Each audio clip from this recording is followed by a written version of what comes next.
Hey guys, if you're enjoying the content that I'm making, please click that subscribe button. Also remember to click that bell button and make sure to tick that box to send all notifications so you don't miss out on any videos. With that in mind, let's get on with the video.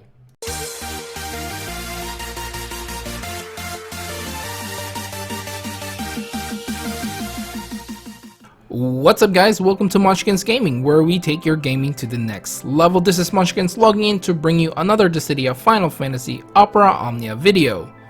And welcome to my video guide to Noctis' Lost Chapter, Royal Hope, Part 13, Hard Mode. Now before we start this video, I just want to announce to you guys that there won't be a pull video for Noctis' Lost Chapter banner because I actually have Noctis' EX weapon already from when he first released. I was lucky enough to get it, so unfortunately for those who are waiting for my pull video for Noctis' EX for this Lost Chapter, it's not gonna happen. I don't actually need any weapons from that banner. I guess Irvine maybe, but I mean, who even uses Irvine at this point in the game? But anyway, that's all I want to say before we start. Let's get to the video. Okay, so as always, we'll start off with the weaknesses, the resistances, and the abilities of the last boss. In this case, it's going to be the Phantom Male. Now, we have seen the Phantom Male a few times now. Obviously, the first time was when Noctis' character event first came out, and we have seen this in the Abyss as well. Now this particular Phantom Male does not have any weaknesses and has a resistance to magic attacks. For its abilities, it has its Brave Attack, which is a melee Brave Attack, Leaping Swing, which is a melee HP attack, Flurry, which is a 4-hit group melee Brave Attack, which each hit damages randomly as well. And next it has the Double Slash, which is a melee Brave Attack, Thrust Torrent, which is a melee Brave Attack plus an HP attack, which also grants itself a speed up. Phantom, which is its unique ability, increases its Brave based on its max Brave and enters the Phantom mode. This hides its turn order, it raises its attack and defense, and it increases attack and defense further for each time it uses it, and this also has a high turn rate. Next up, it has Phantom Sneak, which is a melee Brave Attack, which also delays the target by 1 turn, and this also has a high turn rate. And finally, it has Phantom Raid, which is a melee Brave Attack, which inflicts a turn rate down. The higher turn rate when inflicting break or attacking a target which is already afflicted with a break. Now it does have a low resistance to range resist down debuff and is immune to the lock or provoke debuff as well. Okay, so now that we know the weaknesses, the resistances, and the abilities of the last boss, it's time to take a look at some general tips and guide. And the first one is to save about 60 to 70% of your abilities for the last boss. Now, in all honesty, this is going to apply for newer players, but veterans, you can probably just go ham and you probably won't run out of your abilities at all. You probably will have to use one of your friends' support, but you know, in all honesty, you will probably not run out of your abilities and you'll still be able to kill the 2 Phantom Males in this fight. They don't generally have a ton of HP, but nevertheless, if you just want to be safe, just save about 60 to 70% of your abilities. Next is to bring in the boosted characters. In this case, it's Noctis, Rem, and Irvine. And if you don't have any of these characters, honestly, you can bring whatever character you want as long as they are not magic-based characters. So try to avoid using magic-based characters. So for example, you can bring Warrior of Light, Cloud, Furion, Tidus, Paladin Cecil, Zack. If you're using his EX, the boss will be resistance to that, but nevertheless, he can still do pretty well. Unfortunately, you won't have the target locked, so you can't provoke the boss. So you're not really maximizing Zack here, but if you do plan to bring him, he can still be pretty useful at any rate. Next is Agrius, then you got Bartz, Galuf, Sephiroth, Freya, Vayne, Laguna, Squall, Lightning, Fran, Jet, Zidane, and Golbez. Now, if you want to bring Sarah there as well, by all means you can bring Sarah. She is a magic-based character, so just watch out for her. I guess the boss's resistance to her abilities, so at least one of them anyway. So you know, you're not using her to her full potential, but just like Zack, you can actually bring her here as well. So there you go. Now the next one is your healers plus Brave Battery options, and I guess I already put Rem up in the boosted characters, but she is still part of the team, I guess, with healers and Brave Battery. So you got Selphie, Maria, Eiko, Lena, or Katesith, and like always, I still feel like Lena is the best choice out of them all. And as for your summon, it's going to be either Ifrit or Shiva. It doesn't really matter which one. Shiva will give you a little bit of a speed advantage towards the boss because they are pretty quick. So if you want to have advantage in speed, I guess Shiva is the way to go. Alright, now let's take a look at some general tips for the fight itself. In all honesty, Quistis is still the best friend support, so you can go ahead and bring her. Plus, it'll really help you out to delay the boss. The further you delay them before using their abilities Phantom, the better it is for you, so you can still keep an eye on where they are in the turn order, because if you lose focus, you'll probably be wondering where they are in the turn order. So the next tip is to watch the turn order, especially when they use Phantom. Now, breaking the boss will move some of the turn orders around, and you will notice this, and you can sort of estimate where the bosses are in the turn order.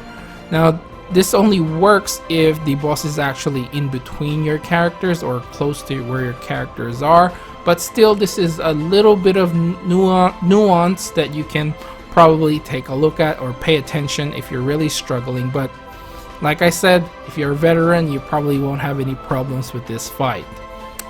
Now the next one is you can actually use the chase sequence to gauge where the boss is in their turn order.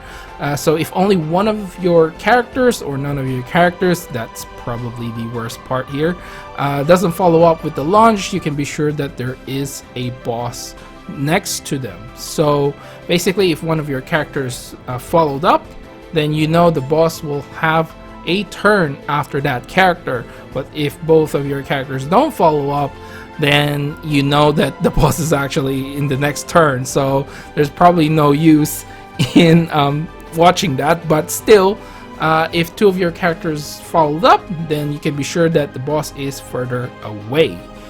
Now the final one I have here is the O attack. This mainly means it's going to use the flurry ability, and honestly, you don't really want to get broken here because the boss can apply some turn shenanigans against you. So if you get broken, and more than likely they will have another turn pretty close to where you are, and you don't really want to get hit by an HP attack.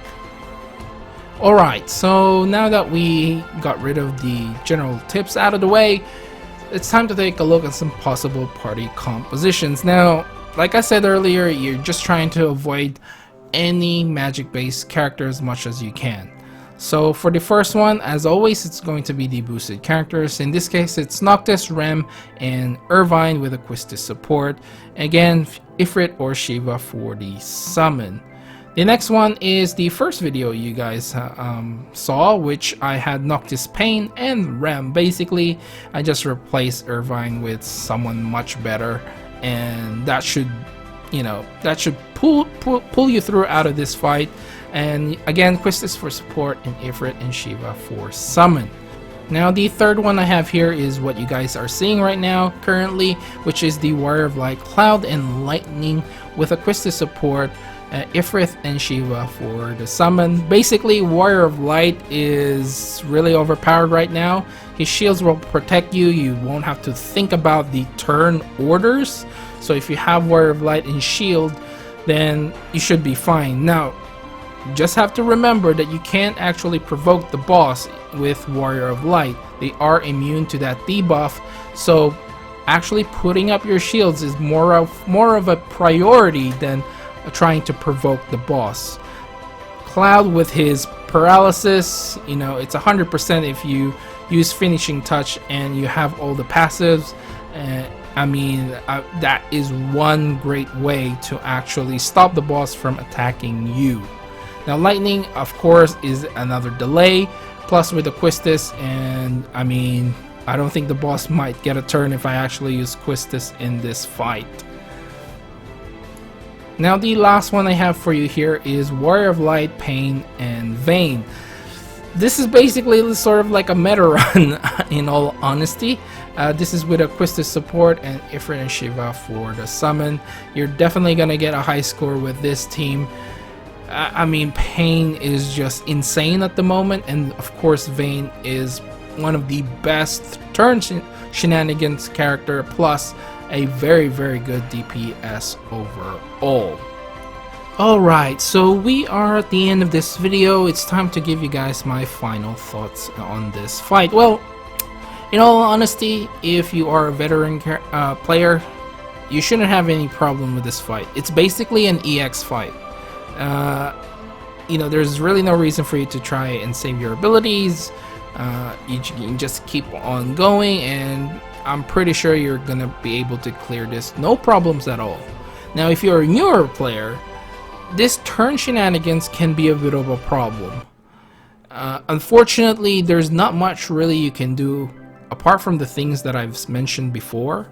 One good way to actually make sure that the boss doesn't get high enough brave against you is to actually try to inflict them with poison or sap. Now there are only a very few characters that can actually do this. I didn't mention Thancred in the list before, but he is one of the characters that can inflict poison. This can ensure that their max brave doesn't go overboard, and for you to be able to actually live through their attacks. Now the best person to actually apply these debuffs is actually Sarah. Now I did mention Sarah earlier. I didn't put her there because she is a magic based character, and basically you're not using her to her full potential. However, she can be really helpful if you have her EX weapon, because that will inflict sap, and then you can apply the poison debuff as well with her first ability. Even though she can't be fully, you know, used to her full potential, she can still help you in this fight. It pretty much ensures that the boss will probably start at like 0 brave all the time. With having those 2 debuffs, it's insanely good. So that's one way for you to survive. But overall, I just feel like right now for myself, this fight is pretty easy and shouldn't be any problems at all. If you are a new player, it can be a little bit tricky, especially if you don't have ways to stop the boss from attacking you, like paralyze and you know, delays, and of course having inflicting poison and sap as well. But overall, if you're a new player, this can be a bit tricky fight. It can be a bit tricky, and just make sure to heed my advice or my tips, watch the turn order and stuff, and I think you should be fine. Anyway guys, I think I'll end the video right here. Please remember to click like, subscribe, and share this video if you find it helpful at all. As always, I'd like to hear from you guys which team you use to actually beat this lost chapter. Leave them all down in the comments below and tell me how it went for you and your team. Remember to follow me on Twitter and on Facebook at Munchkins Gaming. This is Munchkins logging off, and I'll see you guys in the next level.